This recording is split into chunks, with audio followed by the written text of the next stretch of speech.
All right, good morning once again. Anybody have any weird dreams lately? Anybody that you want to share?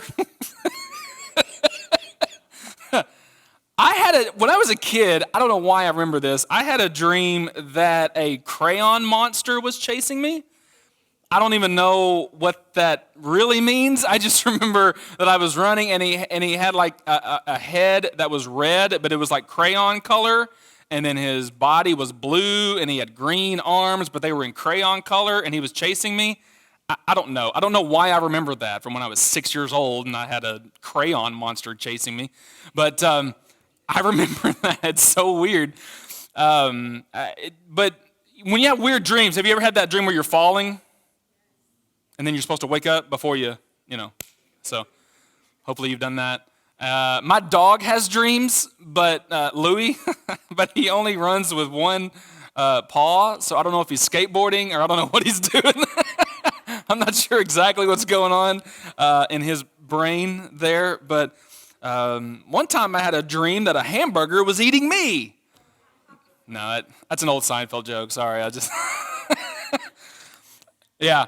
So dreams can be a weird thing, and we are talking about my favorite story in the Bible, character in the Old Testament, story in the Bible, Joseph, and he had a dream. How many of you know the story of Joseph back in Genesis? Raise your hand. Let me see. You know the story of Joseph. Okay, well, how many of you don't know the story of Joseph? Let me put it like that. Actually, a couple of hands. Okay, so that's okay because I'm actually going to tell the story kind of in a way that if you haven't heard it before. So act like you've not heard this story before. So just turn that part off, okay? Try to act like Joseph? Who's Joseph? Okay, great, I'll tell you. I'll tell you what happened, okay? So the story of Joseph is found in Genesis, okay? The book of Genesis. And it's the first book of the Bible. There's 66 books. Genesis is the first book of the Bible. And the book is separated really into two areas here, okay? Two things. And so you've on the one side, you've got the first 11 chapters. And this is when, this is basically creation and then man messing up creation, okay? And so it's kind of spiraling out of order. And so you've got, is that on the, yeah. So you've got creation and then man is just messing up God's creation, okay? So that's the first 11 chapters, and it ends with the Tower of Babel. And there's just a lot going on in the first 11 chapters because, they know about God, but they're trying to do everything to not serve God, okay? Thankfully, that's no one here today. So, but that was first 11 chapters. And then after that, from chapters 12 on to the end of the book, which is 50 chapters, so from 12 to 50, they really focus in on one family, okay? And that is the family of Abraham, Isaac, Jacob, and then Joseph. So there's 4 generations there that the last part of Genesis covers. And this was a dysfunctional family. Does anybody know any dysfunctional families? No, don't look at your... All right.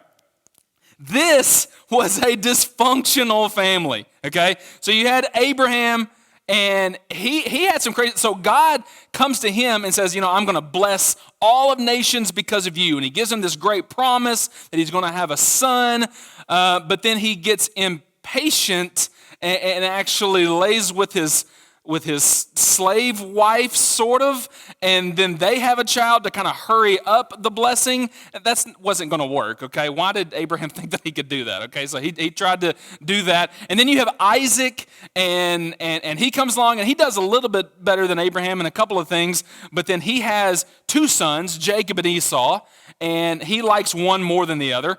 And Jacob, Isaac himself deceived a few people, but Jacob, whose name means deceiver, by the way, sorry if anybody's, is there a Jacob here? No, don't raise your hand.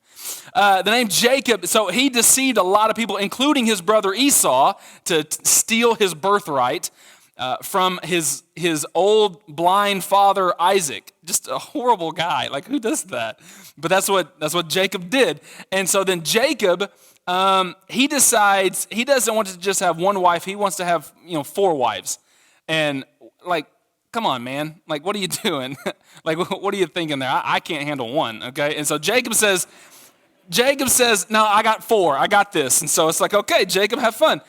So Jacob has 4 wives, and so they have a lot of kids there.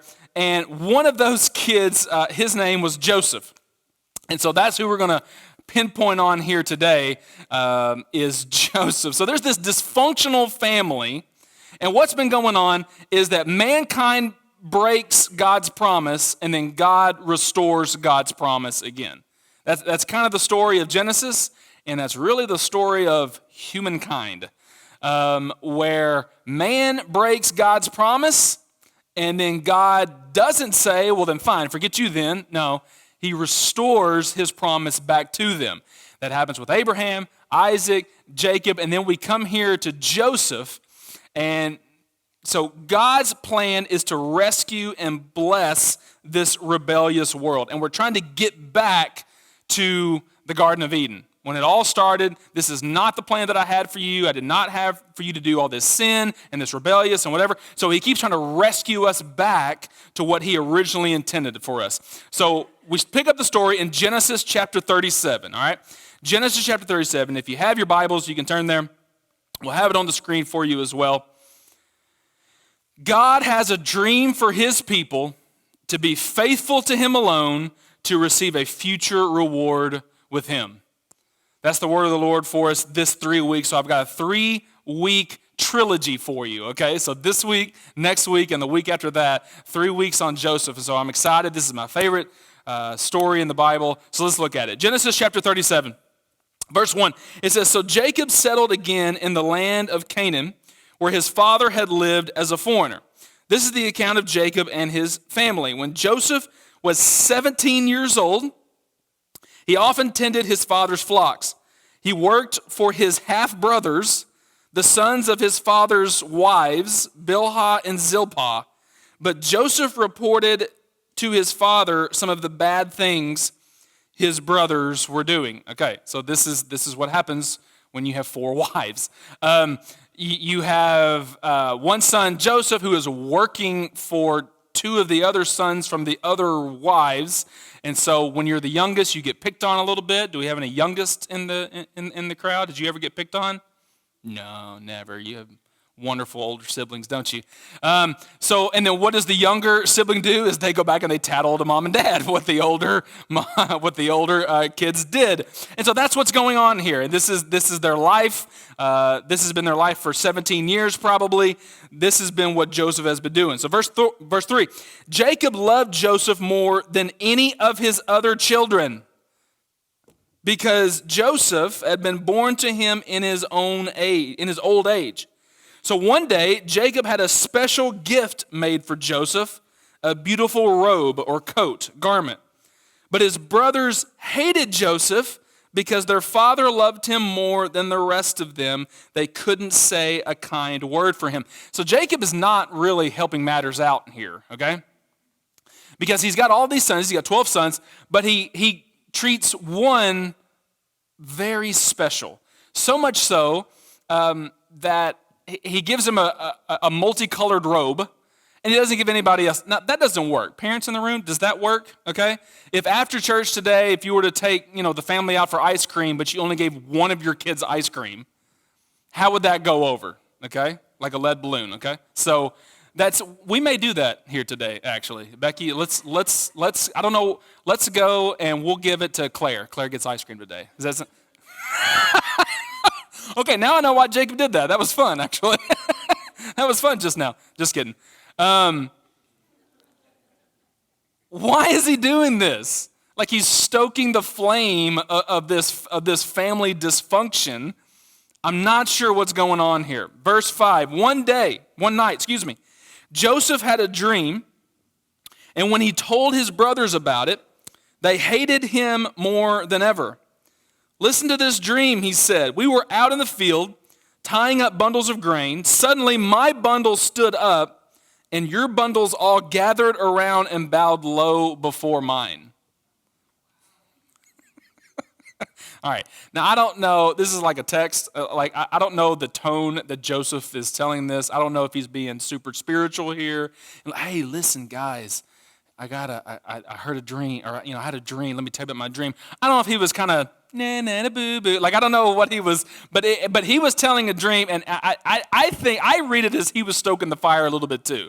That he was the youngest sibling, and hey, had this crazy dream. Want to hear it? And all of you people are going to bow down to me. So it went over as you would expect it to go over. Verse 8. His brothers responded, "So you think you will be our king, do you? Do you actually think you will reign over us?" And they hated him all the more because of his dreams and the way he talked about them. Soon, Joseph had another dream. And again, he told his brothers about it.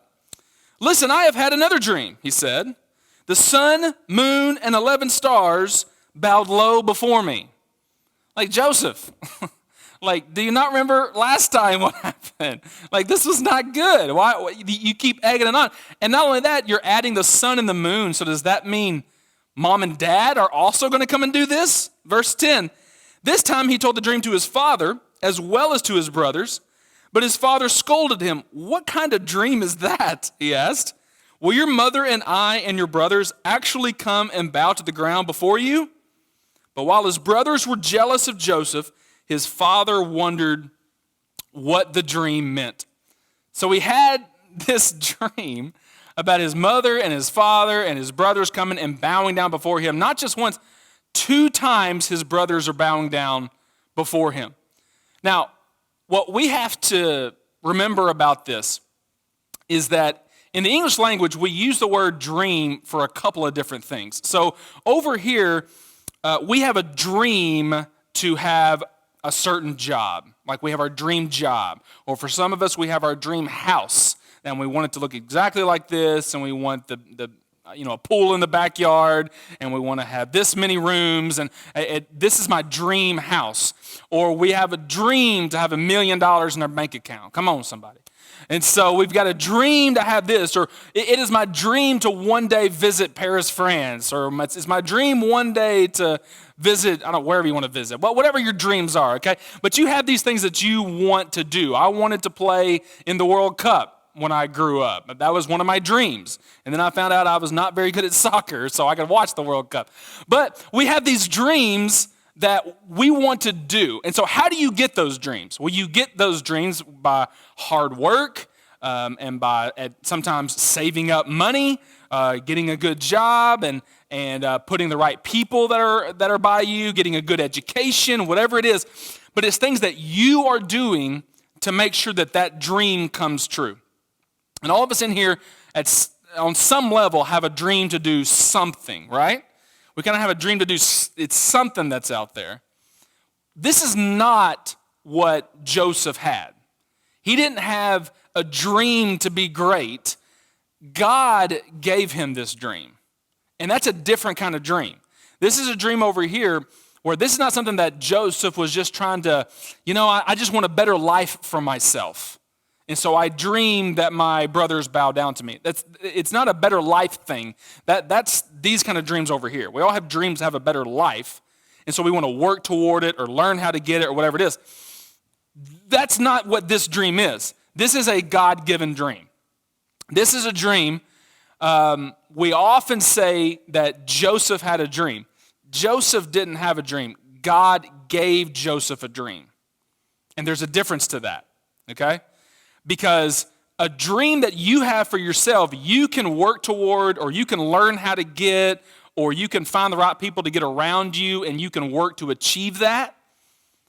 But this over here is something that God gives you, and this is where you have to trust God and follow God in what He has to say and do. And sometimes this dream doesn't line up with this dream over here.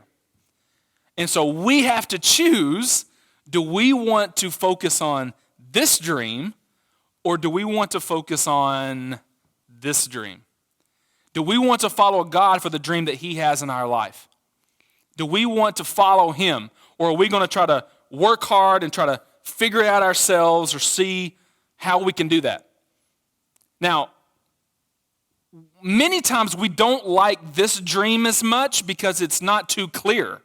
Like there was not step by step, here's what you got to do, Joseph, to get this. There's not a step by step. It was just two dreams of his family bowing down to him. Okay? There was nothing said this about him being second command in Egypt. Spoiler alert. Okay? Foreshadowing. Okay? That's a dream over here. That's, you know what, I want to be royalty. I want to be a powerful man in a state or in a country, okay? But he wasn't from Egypt, so how is he going to be? That's like me saying I want to be the vice president of Argentina. Like I can't go down there and just do that. But there's this work over here, you do yourself. But this dream over here, this is a God-given dream. And he's not going to give us the finish line many times or exactly what it looks like. And he's definitely not going to give us the steps ahead of time, because if he had given Joseph the steps, Joseph might not have followed. I don't know. He's not going to give us those steps. He's just going to give us a dream and say, walk in that direction. Walk in this direction. And sometimes you're going to have to sacrifice some of this stuff, some of these dreams. Sometimes these dreams are going to line up. Sometimes they're not. But if you follow me, I've got a dream for my people. I've got a dream for my people, and I've got a dream for you. Another reason why we would rather focus on these dreams is because they're measurable and we are making it happen. Because many of us in this room, we're American, and that we just get a little elbow grease and we can get it done and we can know how to do it. Over here, we got to trust God every single step of the way. Every single step of the way. Over here, we made it happen. Over here, we're following God. And so when we follow God, the dream seems impossible to us. This dream that God has for us, the dream that God has for Friendship Church, the dream that God has for this community, it seems impossible. And I'm not looking at it from the dream perspective, but from the you perspective, from the me perspective. You know your faults, your failures, your past, and you don't see how God can do great things through you. How many of you ever thought that before? You don't have to raise your hand. This is the person who wants to get involved in the ministry, but doesn't see himself or herself as a good teacher, or, well, I'm just not a good fit for that. This is the lady who wants to sing on the worship team, but surely her voice isn't as good as everybody else's, right? And so you talk yourself out of it. This is the teenager who says, I want to witness to my friends at school, but what if they laugh at me? What if they remember something that I did in my past and they bring it back up, or I'll just get through the school day. Joseph was the youngest kid in a family of shepherds, but God showed him that he would be great. And the beauty part is that all your failures, your past, your weaknesses, they are not a hindrance. It is the reason God has chosen you. Moses said that I'm not a good speaker, and he says, great, that's why I'm asking you to do this. Gideon said that I'm not a warrior, and he said, great, that's why I want you to do this. Because the pressure is off of us. He's the one doing it. He gave us the dream. All we have to do is follow him. So the pressure to perform, or the pressure to be great, or the pressure to be smart, or the pressure to be awesome, it's off of us. We're just following God. We're just doing what he wants us to do. You will never reach that dream that God has for you until you accept the fact that God wants to use you. God wants to use you. Now, I don't want to go too far in this direction. What I just said was true. God wants to use you. However, sometimes we have a tendency to look at every verse in the Bible and think that it's all about us. It's not about us. Okay? This dream that Joseph had, Joseph didn't have it. God gave it. Okay? So, if it's not about us, then who is it about? Y'all can talk a little bit. If it's not about us, who's it about? It's about Jesus. Okay? The story of Joseph actually points to Jesus. Many times we look at stories and we see ourselves as Joseph. We're probably more like the brothers, okay?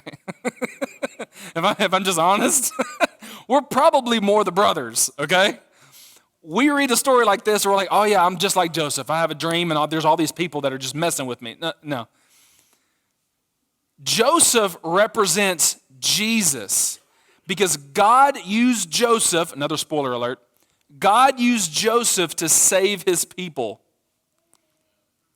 God used Jesus on the cross to save his people.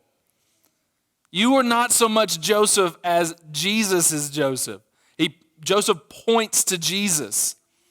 And so that's why when he says, I have a dream for you, it's follow me. I'm doing it. I'm just bringing you guys along with me. That takes the pressure off us, and we get to enjoy what God has for us. The dreams are fuzzy. He doesn't give us everything all at once, but he says, move in the right direction. Move in that direction. Go that way. Let's skip down to verse 37. Let's see where the story takes us. Jacob sends Joseph out. All of his brothers are out in the field, and they're doing their shepherd thing. And so Jacob tells Joseph, hey, go out, and I want you to give some news to your brothers and send back a report from me on how everything's going on. So he takes off, and he's traveling through the countryside, and he's trying to find his brothers. Verse 18, his brothers see Joseph coming in the distance. But they saw him, verse 18, they saw him in the distance, and before he reached them, they plotted to kill him. Here comes that dreamer, they said to each other. Come now, let's kill him and throw him into one of these cisterns or pits and say that a ferocious animal devoured him. Then we'll see what comes of his dreams. Then we'll see what comes of his dreams. Listen, while Joseph has a dream over here, these brothers, they have a vision of their own dream. This is what they're dreaming to do. This is what they want to do. And you notice the difference between a dream from God and a dream comprised of man. Okay? God gives us a dream to save his people.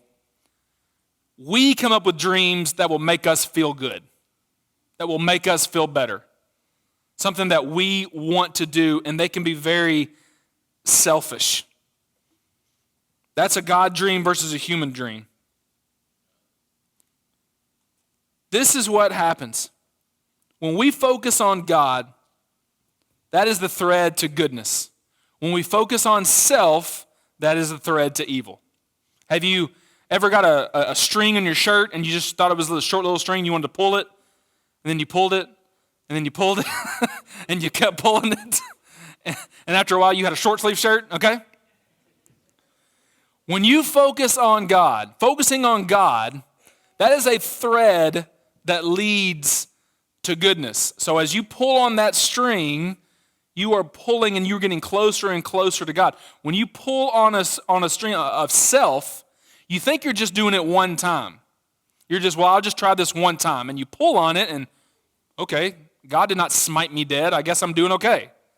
You pull it again. See, it's not so bad. Nothing bad is happening to me. And you keep pulling it and pulling it and pulling it. And then you reach evil. You reach a place that you didn't want to go. Listen, there is a power that is out there. I mentioned this last week. There is a power that is out there actively working against God's dream for his people. Actively working against it. It's a thief that comes to steal, kill, and destroy. He wants us to focus on our dreams, which is selfishness, and he wants us to get off the focus on God's dream for his people. And so sometimes it's not even sin what we're focusing on. It's just as long as he can get us off of our focus on God's dream. He's out to destroy us, to stop us. He says, if I can get them to focus on something else, then we'll see what comes of his dreams. Then we'll see how God's going to use them, what God's going to do with friendship. So what do? How do we position ourselves in a place where we can listen to God's dreams and not listen to our dreams or selfish dreams or even evil dreams? How do we get to that point? There's a guy by the name of Bob Goff. How many of you ever heard of Bob Goff? Wrote a book called Dream Big. It's a great book. I recommend it for those who are looking to find what God's dream is for them. and how that you can accomplish so much more than you think that you can do through God. So he writes in this book, Dream Big, and he tells a story about how he wanted to learn how to fly. And so he learned how to fly, and he had his flight license for 20 years. But even after 20 years, he still had trouble landing. He didn't like it. He was very nervous every time he went into land. Even if it was just him in the small little airplane, he was always so nervous, even after 20 years. And so what he thought he would do is he would talk to one of these air traffic controllers, the guys who are up, at the airport and that tall tower there, because he's talked to them on the radio before, but he never actually met one. So he thought, maybe if I meet one, he can tell me how to get over this fear, So what he would do is he would always radio in, hey, I'm a new pilot here. I mean, he'd been flying for 20 years, but he'd say, I'm a new pilot. And so he found out that if he told them that he was a new pilot, that they would be nicer to him a little bit, and they'd try to help him out a little bit more. So see, that's what I'm going to do to you. After 5 years, I'm just going to say, I'm still a new pastor, guys, so help me out. I'm just going to do what Bob said. So Bob goes up, and he's going to meet these air traffic controllers. So he goes up to the top, and there's all these men and women in there, and they got their computer, and there's all these dots on the screen. And each guy at a computer is following the dots, and the key is don't let the dots run into each other. Okay? That's like the main thing. And so it's a very stressful job because you're trying to focus and you're talking to these people and everything else. And so they're trying to help the people that are up in the air get to where they need to go. So one of these air traffic controllers takes Bob aside, and they get to chat and they get to talking. And so he says, you got to help me out. I don't have a fear of flying, but I do have a fear of landing. So tell me what to do. And so this is the advice that the air traffic controller, the guy who's trying to put all the dots not run into each other, this is the advice that he tells Bob. He says, when you're up there and you're flying and you need some help, you radio in, and this is what you say, okay? You're going to say 3 things, then you're going to do something. You're going to say who you are, you're going to say where you are, and then you're going to say what you want. And then I want you to listen, okay?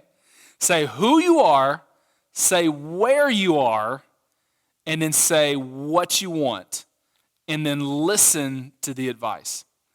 And I thought, that is great advice for people who are following Christ, who are trying to follow God's dream for their life and for their people. When you sit down and you talk to God, tell him who you are. He already knows, okay? My name is Adam, pastor of Friendship Church. I have these strengths. I have these weaknesses. I'm husband to Becky, and I'm father to Olivia, Claire, and Juliet. This is who I am, okay? This is who you made me. I can do a little bit of this. I'm pretty awful at this. So if you could help me out, that'd be great. Tell God who you are and be honest about it because he already knows. So when you're flying, the air traffic controller needs to be able to talk to the person. So you tell them who you are. This is the aircraft that I'm flying. It's not a big 747, it's a little guy. They need to know that information. So you tell them who you are. Next, you tell them where you are. And that is so important. Listen to this. So important where you are. So if you're landing a plane in Hobby and you yell out, I want to land the plane, they say where you are, and then you say, well, I'm close to Hobby. Okay? But like, where are you? Well, just tell me how to land. I'm close. Okay, are you flying from Canada or Mexico? Because that would help to know which way you're coming in, okay? Where you're at is so important, and we can't just say, well, I'm close to God. I'm close to God. Yeah, but where are you coming from? Are you experiencing a high right now in life, and you're wanting God to move you forward? Are you experiencing a low in your life right now, and God, I need some help? Say where you are when you talk to God. God, this is where I'm at. This is where I'm at in life. I've got small kids, and I know I'm supposed to be a good father, a good mother, and I don't know what I'm doing. So God, help me out. This is where I'm at, God. God, we're now empty nesters. There's nobody in the house. What am I supposed to do? God, what do I do? This is where I'm at, God. God, I trust you for this, this, and this, but I got to be honest with you, God. I like having control over this part of my life. That's just where I am. God, I need your help. Tell God who you are, tell God where you're at, and then tell God what you want. Say, God, this is who I am. This is where I am. This is where I am in life. And God, what I want to do is I want to move toward you. I feel myself moving to these things. I want to go in this direction. How do I get there? And you tell God what you want, and then listen. How many of you listen in your prayer time? You take time to, when you come down and you pray for 15 minutes and you give him all of your stuff that you got and you just prayed for 14 minutes and 55 seconds and then you listen for 5 seconds. No. Listen. God may actually have something to say to you. He may have something to say. So what about Joseph? Who was Joseph? Well, he was the great-grandson of Abraham, the man that God gave the promise to. Where was Joseph? Well, right now I'm in a spot in my life where I'm the lowest on the totem pole, and I'm walking toward my brothers who for some reason look very, very angry at me. That's where I'm at, God. I mean, you gave me this dream, but it looks like I'm walking into a hornet's nest. I'm not sure what's going on. What did Joseph want?